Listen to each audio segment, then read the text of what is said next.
stream on that platform in order to join the conversation. If you would like to join the conversation via WhatsApp, then the number to dial is 08, or the number to message is 0809 440 981. You can also take it to Twitter, where we are at Smooth981FM. Tag us in your tweets. We'll find your tweets. Okay, so getting into what is going on now, tons of stories. Let's start off, and it's really going to be a security or insecurity, well, both sides of the same coin, heavy episode. So let's just start, shall we? From the Vanguard newspaper: bandits and terrorists planning attacks on Lagos, FCT Katsina, and three others.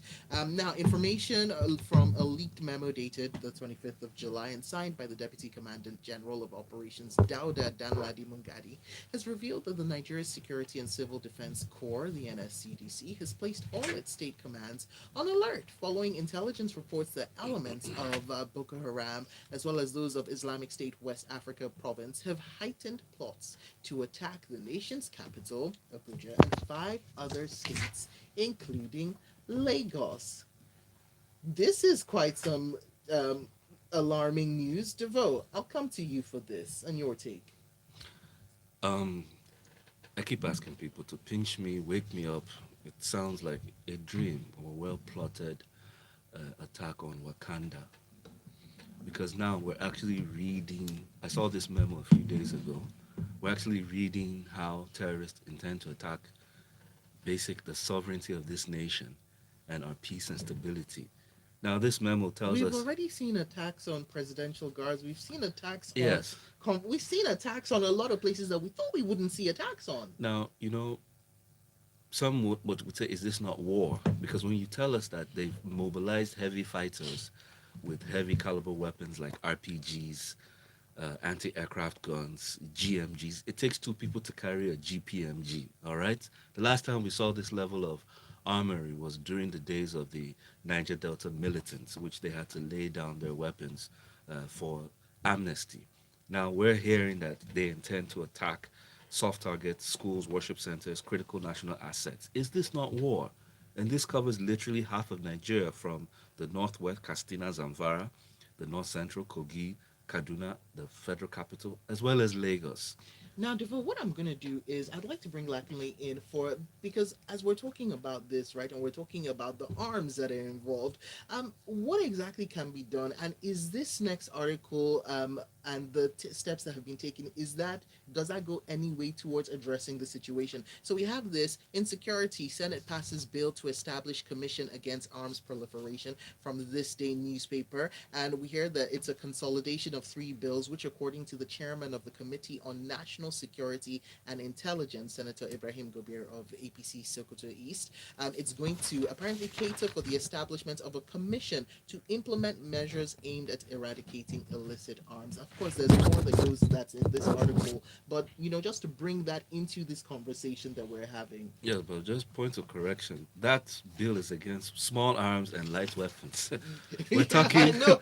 RPMGs here, rocket propelled grenades and anti-aircraft guns. Yeah, those are not small. They're not in the same They're level. not So, small. so the thing is, so there is a Mm. West ECOWAS's convention against proliferation of small arms and light weapons that Nigeria is a signatory to since 2009. I think there is even a global one by the United Nations that's in the early 2000s or late 90s. And it's so strange that it's taking us 12 years to get to the point that we're passing a bill to at least enforce what we have signed on the international level at home. Okay, so having said that, it is good to have, but Devo just pointed out something now, that this is for light weapons, your sidearms, your rifles, your regular hunting rifles, and all that, and the ones I can also Pistols. manufacture in the blacksmith shop, the local blacksmith shops around me. Those are what they call light arms, right? But here we are talking about these things. We know that in today's world, we know where all the weapons that are weapons that used to execute wars and all those things are manufactured. We know where they import most of them from. When you carry a gun in your hand, the serial number on it alone, you can know the port where it was shipped from and things like that. It's open knowledge these days, right? So how do this heavy equipment get into these hands of these people? How does it cross our borders into here? It refers to just one simple thing, which we all know: our borders are too porous. Anybody can just walk into Nigeria and get things into this country, and that is what we're seeing. And I think that that is even more important than this law at this time.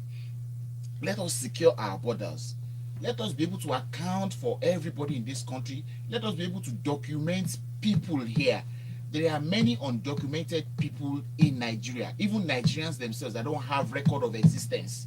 Okay, so if we don't know that, if we don't know our exact number, we are not documented, our borders are porous, these laws are as good as futile exercises. Now, Devo, coming back to our first story, which is about the information that we do know, considering the fact that Lakanle has raised the alarm about Mm. what we don't know and about our porous borders and everything that goes into that, what do you think is the way forward when we see information like this coming towards us? Yes, now this information is coming from the NSCDC.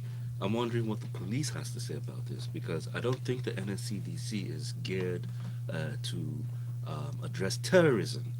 Secondly, what is the military response? Now, by saying military, by extension, I'm asking what is the position of the GCFR? That's the commander of the Federal Republic of the Armed Forces, the president himself, who is away in Liberia. Should he be away in Liberia Is at the the law in time? Liberia discussing what? Security. Yes. Now, should he be away at the time when such a terrorist memo is on ground? Even granted, like you mentioned, the fact that there was a small attack or ambush on the presidential guards recently, it just seems as if there's a disconnected security response to issues like Now, this. Devo, um, what I would imagine the president would say again, or the presidency would say again, is that the whole point of terrorism is to stop from government and the citizens from going about daily business. And the president has gone about, his duties, his uh, daily duties in doing so. Yeah, there's some kind of reverse psychology there. So, is it until the first attack is launched again? Have we not seen enough precedents? I mean, apart from the presidential guards, let's start counting down the attack from the Kaduna, the Kuje prisons, yes, where 456 inmates were released, with about 69 of them being terrorist commanders. Let's talk about the Abuja Kaduna train victims. Let's talk about the issues in Niger, Zamfara. Let's talk about the issues down south. I mean, what more are we waiting for? How come a state of emergency has not been declared? Look at the targets that they've listed: schools, worship centers, critical national assets. Okay, they've sent the unity Oh, schools by the around. way, and the fact that we already have heard that there are more prison attacks that are being planned as these terrorists look to get more of their colleagues and commanders out. Yeah, No? so it just seems as if we're playing around with the reality of this country. I want to hear from Nigerians actually, not our government, because it seems our government isn't really bothered about terrorist threats anymore. Oh, now that's a strong statement to make. We've got this one in. Idima Puza from Surulere says, when insecurity and the economy of the country has overwhelmed the president and he's declared he's tired, well, he's failed to resign for his vice to continue. So can't he be impeached? Because things have really fallen apart and the center cannot hold in Nigeria. Well, Strong points, and I wanted to mention that if he is tired, which he has confirmed, he has said he's then tired. I expect the National Assembly to act on that because Did he what say that that? means is yes, he did, and what that means during the Salah briefing to governors, and what that means is that he cannot take full responsibility. That is a national. That is a threat to national security. There's a reason why the vice president is there. He can willfully hand over to him to continue the work. I don't see why Nigerians, like I said, I don't blame the government anymore. I'm asking Nigerians for their opinion, for them to speak, for them to act, and stop being docile. Now we have this message in on Twitter from Engineer Strategic, who says, Devo, please don't disturb yourself. The president is simply asking some forces to relieve him of the troubles. Whilst Michael at Day22 says, when I saw the story, I got worried, and to top it all, we have our president giving lectures on security matters in Liberia. This is asking a lion about vegetarian food. A lot is happening here. Yinka Bolu says, on insecurity, I see no reason of our continued participation or cooperation with the West. Why have none of our partnerships seemed something like a Reaper drone perpetually situated in the north, capable of lightening up anything? Yinka, I'm trying to go through this message. He's also says, please, if we can't get this support, let's go to the east for help or even get military contractors. All right. Cisco Delgado says it has gotten to the point that that people were being abducted along the roads in Abuja, and you say people shouldn't carry weapons for self-defense. Well, there are a lot of points being made by a number of people. I Uh, said we have to wake up from this I have dream to because say, it's getting surreal and unreal by the day. Ezeudo says, I can't imagine the United States government hearing that Washington is about to fall to terrorists, and the government and security agencies are carrying on as if all is well. Now, wow. Well, let's take a look at our next article. And this one comes in from the Premium Times. Governor Yahya Bello confirms attack on presidential guard and mourns victims. Now, in a statement that was released by his chief press secretary, Mohammed Onogu, and I'm going to quote what Governor Bello said. So he condemned the terrorist ambush, describing it as, and I quote, a dastardly act and a show of cowardice. Is that what we're seeing here? Well, I mean, from a government position, obviously they would say that. But I was waiting for this story because whilst we're here twiddling our thumbs on terrorist memos to the sovereignty of our country, the governor spoke out because the out of the 8 people that were killed, 2 were officers of our military while Can we were we say, making. may their souls rest in peace? Yeah, before we get there, 6 were soldiers. Now, those 2 officers, that was Captain Atta and Lieutenant Ibrahim Suleiman. They were illustrious sons of Kogi. Now, even though the governor spoke up for his own people, now let's talk as Nigerians. We've just lost 8 soldiers to some useless ragtag army members. I'm really wondering what is going on with our army. Our army before used to react at any point, even if they lose 1 soldier. I just don't understand, and I cannot explain why our army has, I don't know, it's almost like they've caught malaria or some kind of cancer that just prevents them from speaking, talking, or reacting as we know them to be. I don't understand anymore. Why do we just allow these things to happen and then we go on day after day until the next story reporting who was killed, who died, etc.? I don't get it. I can't. Someone needs to explain this to me. What is wrong? Why is our army, what's the word here? Why is our military cold? Why don't they react anymore? What is wrong? We had gallant soldiers before. Why are they just quiet? At foolish boys. Look at the images of those who were flogging our citizens on the Kaduna Abuja train station. What is happening? I have nothing else to say. I I think don't know. DeVoe has asked all the questions that need to be asked. Okay, let's see what you have to say. Now, this message in Fabian from McBeth says, if the president can travel to Liberia to speak on security, peace, and prosperity while leaving our country with none of the above, then we should realize that it is every man for himself. Our security network is as tired as the president. Stay safe, says Fabian. And that is our greeting now. Stay safe. Tayo says, I can feel DeVoe's pain. It's sad all over. The pain is just too much. Whilst Tonya from Magodo says, can someone explain to me how President Buhari says he's tired, but he's not tired enough to travel to Liberia and stand at a podium to deliver a speech on peace and security when neither is the order of the day in his home country? Questions, questions, questions. Keep asking your questions, please. Okay, now we've got more for you, so let's take it into this next story, which comes in from the Punch newspaper. And now we're going to another fire that refuses to be put out. ASUU knocks as Gbajabiamila attends Harvard. Now, this is a story that has unfolded on social media, from the first picture to the responses. So, some Nigerians on social media on Tuesday expressed their displeasure over the resumption of the Speaker of the House of Representatives, Gbajabiamila, in a university in the United States of America amidst the lingering strike action by the Academic Staff Union of Universities. Lachlan, would you like to show the people how, or tell the people how this all played out? These are part of the things that we see. It's just a lower level to the president going why the security, where we have a security problem. Now, the speaker, the number four man in in in in hierarchy, also leaves Nigeria in the middle of a major crisis that's been brewing for the last 6 months. The peak of it was yesterday. Is it yesterday when the NLC went on a rally to protest the continual strike of ASUU and the seeming insensitivity of government to the reason for the strike and the children that are seated at home waiting for the gladiators to finish their fight. Now, it is the middle of that process, that event, that the pictures emerged on social media that I am in Harvard, I am learning whatever, one thing, one thing, one thing. Now, legally, I don't think there's anything wrong with him going to the university abroad.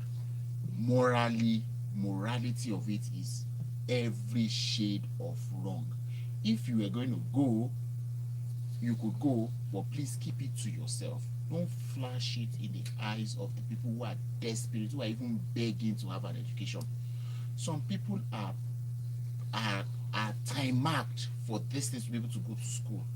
I know people, for example, who are studying medicine in some of these universities, and they live outside of the school premises because accommodation issues. They've been paying rent for 7 years for a course that they should have finished in 6 years. They are paying rent. It's a strain on their parents on its own as it is. So there are so many things so wrong about the way the leadership of this country portrays the things they do. Maybe they do the right things at the wrong time, or they do the wrong things at the wrong time, or they do the wrong things at the right time. Everything about it is just always wrong, showing some bit of insensitivity.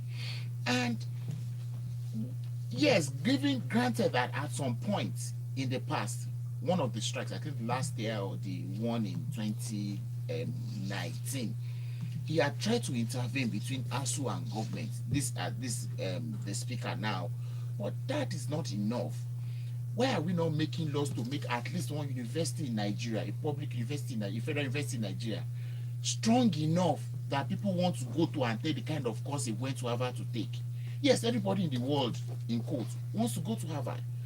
Why must everybody go to Harvard? Some people opt to go to Oxford because Oxford, in quotes, rivals Harvard. So why can't we build one of Yes, the 110 like to the rival them in terms of the kind of, he went for a leadership course. Mm-hmm. Why can't we have one, build a curriculum that Africans minimum can come to Nigeria, the leadership of African countries can come to Nigeria Luckily, for this leadership that course? feels like a quite a long term. No, no, whatever it is, long term, short term, middle term, whatever no, it is. In the short term, we're What is outside. government? What is governance about? but I want, Governance about but I want, now, now, yesterday, now, and tomorrow. That's what governance is about. yeah, but I want to say we have that actually, and like the vice president who came down to Lagos to have his surgery, kudos. The Speaker of the House, number four, should have come to Lagos Business School to receive his lectures on I'm not leadership. talking of private university. I'm saying a public university. Yes, I know. I know that there is a private university that The can least he do could have things done like was that. to come to Lagos A and receive public, a those same federal lectures. public university that would rival anywhere else in the world for these same courses. In the faculties in Harvard who teach these things, I will be surprised. I will not be surprised if we find people of Nigerian descent doing these lectures that they go for there. All right, we don't have time to dwell on this because we've got to move on. I see your messages coming in across the different platforms. Do remember you can go over to Twitter, tweet at us. We are at Smooth981FM, and I see your tweets coming in. I'll read this one out from David Edem, who says, Gbajabiamila's action goes to show the insensitivity of a government. The clear meaning of all of this is you are on your own, and that is sad. And he also says in response to your questions, your very yeah pointed questions to vote. Our army can't act because the GCFR himself is well, he goes on to say weak and helpless. From YouTube now, we'll take this one in from Amos, who says our army is heavily compromised, whilst Baba Femi Onogbeson says DeVoe's outburst this morning resonates palpable emotions. Um, Okay, and the messages keep on coming on WhatsApp 0809 444 Andrew from Yaba says the president knows that Nigerians will attack him for going to deliver a lecture on security in Liberia, but it looks like he doesn't care. The speaker also knows that the masses will complain about his going to Harvard at this time, but it looks like he doesn't care. And this message in from Boomy says I hear the pain in your voice. Well, Nigerians are very docile. We've been oppressed for so long, we just shrug and move on. We all want to go to heaven, but nobody wants to die. Bagam. Whilst Yinka Bolu says, are you guys even sure that the president is aware of all that is happening around him? Because it seems his aides aren't telling him what's up. Well, He reads you can newspapers. pick up a newspaper and read it. Just to say, putting that out there. Yinka Bolu also says, and I suspect Garba Shehu. Have you guys noticed that Uncle Femo has been quiet for some time? Who exactly is our NSA? A ghost? Does the NIA and DSS still get allocations because they are responsible for providing intelligence?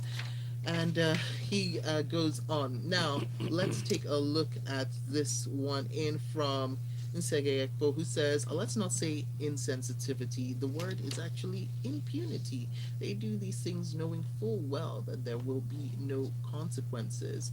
Whilst Dr. Davis from Ikoyi says, Devo, please stop saying you don't know what's going on with the military because I know that you know. When a lion has a fellow rebel flocking around, he is careful to act. Oh, okay. Let's see. Let me ask. Let me see what else. What other messages I can read because there are quite a few. So, give me 1 second, please.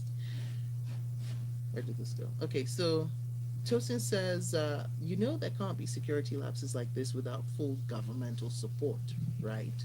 Like you said, Abuja is being overrun and everyone is quiet. And that quiet is approval from the government. Simple, says Tosin. Whilst Dadok says, oh, Dadok says there's a rumor going around that soldiers that actively fight the terrorists are usually punished by top officials. Maybe this is why soldiers seem withdrawn from this battle. Well, rumor, but hey, it's going around. And we've got this one in from Tayo. Before I think this will be the last message I read before we go back to the story. Tayo says, wow, my president traveled to give a speech on peace and security in Liberia, whilst my speaker has gone to school, while the young ones are at home on strike, and I thought comedians in this country were funny. I fold my hands in disbelief. And let's move things along now to our next story.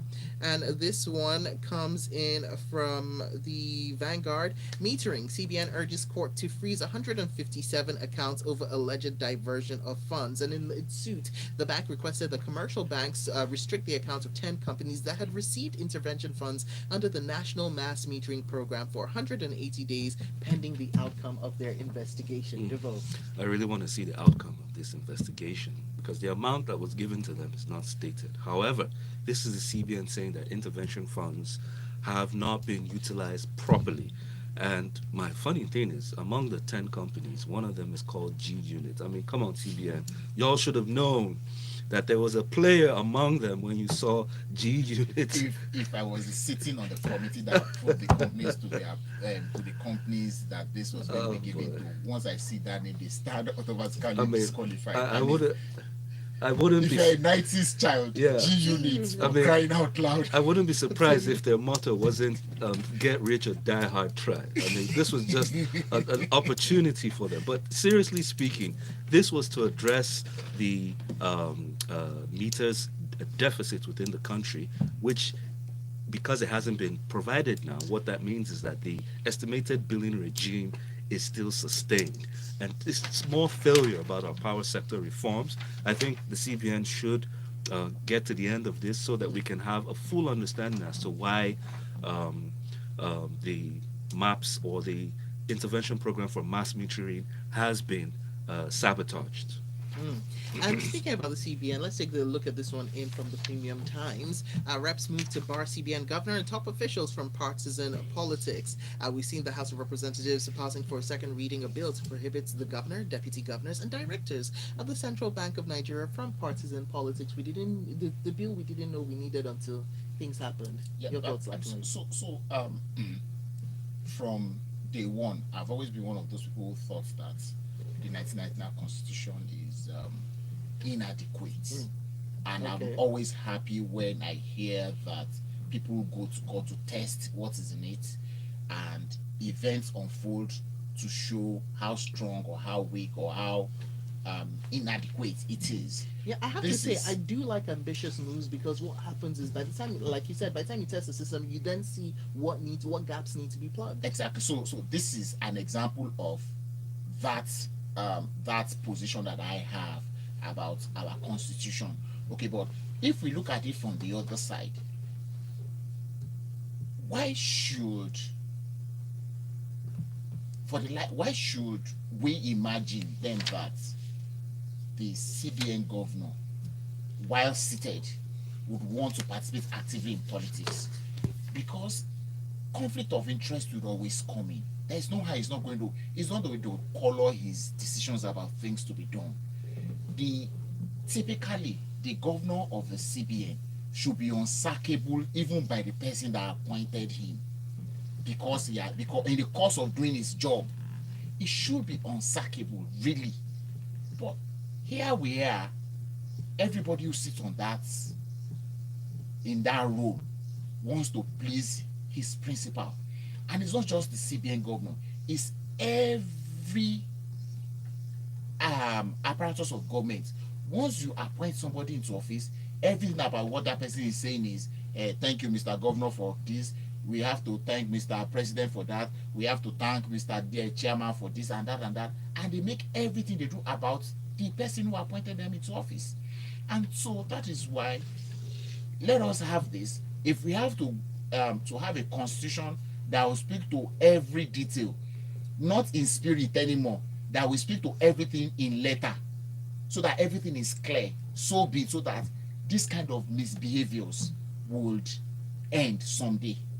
And very quickly, let's take a look at this one. Guardian newspaper has it. CBR, Lagos overtakes Kano as INEX fresh registrants hit 11 million. DeVille, very quickly. Your thoughts. Well, this is a good news coming from the continuous voters registration. Whether Lagos overruns Kano is almost irrelevant. The point here is that there are more registers on the count. However, the issue here is, especially for Lagos, 2 million voters' cards are uncollected. So what that means is, despite the increased vote, if INEC does not make it efficient or available for voters to be able to pick up their cards, I suggest they work with banks and telcos to democratize the collection process for those who have registered. So at the end of the day, we don't hear this 11 million figure, and then on the election day we start hearing that, oh well, only like 500,000 showed up simply because they couldn't collect their cards. Let them talk to my post. While you are registering, drop an address, they post to you, you can pay for it, 50 naira to get it. I mean, what's my post doing today? Point. Okay. We've got to move on to the social media handles. So you can find Lakunle at Lakunle70 on social media, and continue the conversation with him. And Devo, of course, is the mystery man. You find him here, you find him then, you find him everywhere, and also nowhere. And just to leave on this message from Tajuddin from Alimosho, who says, so 50 Cent has started collecting intervention funds from our federal government. Sharp, G Unit. And that's all, folks. Coming up, 8:15, it will be the locker room.